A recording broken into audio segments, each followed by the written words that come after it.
ಚಿಕ್ಕಮಗಳೂರು ವಿಶೇಷವಾಗಿ ನಾವು ಹೇಳೋದಾದ್ರೆ ನಾವು ಉಡುಪಿಯನ್ನ ನೋಡ್ತೀವಿ, ಶಿವಮೊಗ್ಗವನ್ನ ನೋಡ್ತೀವಿ, ಹಳೆ ಮೈಸೂರು ಭಾಗವನ್ನು ನೋಡ್ತೀವಿ, ಉತ್ತರ ಕರ್ನಾಟಕವನ್ನ ನೋಡ್ತೀವಿ. ಈ ತರ ಬೇರೆ ಬೇರೆ ಪ್ರದೇಶಗಳಲ್ಲಿ ಬೇರೆ ತನ್ನದೇ ಆದ ಒಂದು ಸಾಂಸ್ಕೃತಿಕ ಸಾಮಾಜಿಕವಾದ ಒಂದು ನೆಲೆಗಟ್ಟಿರುವಂತಹ ಒಂದು ಅಭಿರುಚಿ ಅಲ್ಲಲ್ಲಿ ನಾವು ಇದು ಉಡುಪಿದು, ಇದು ಕರಾವಳಿದು, ಅಥವಾ ಇದು ಶಿವಮೊಗ್ಗದ್ದು, ಇದು ಹಳೆ ಮೈಸೂರು ಮೈಸೂರು ಭಾಗದ್ದು ಅಂತ ಹೇಳ್ತೀವಿ.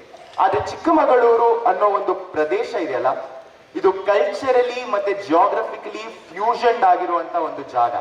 ಅಂದ್ರೆ ಸಾಂಸ್ಕೃತಿಕ ಸಾಮಾಜಿಕ ಭೌಗೋಳಿಕವಾಗಿ ಒಂದು ಸಂಗಮವಾಗಿರುವಂತಹ ಒಂದು ಪ್ರದೇಶದಲ್ಲಿ ನಾವಿದ್ದೇವೆ ಬಂಧುಗಳೇ. ಗಂಗರಿಂದ ಹಿಡಿದು ಹೊಯ್ಸಳ ಚೋಳರಿಂದ ಹಿಡಿದು ಕದಂಬರಿಂದ ಹಿಡಿದು ಮೈಸೂರಿನ ಒಡೆಯರವರೆಗೆ ಎಲ್ಲರ ಪ್ರಭಾವ ನಮ್ಮ ಚಿಕ್ಕಮಗಳೂರಿನಲ್ಲಿದೆ.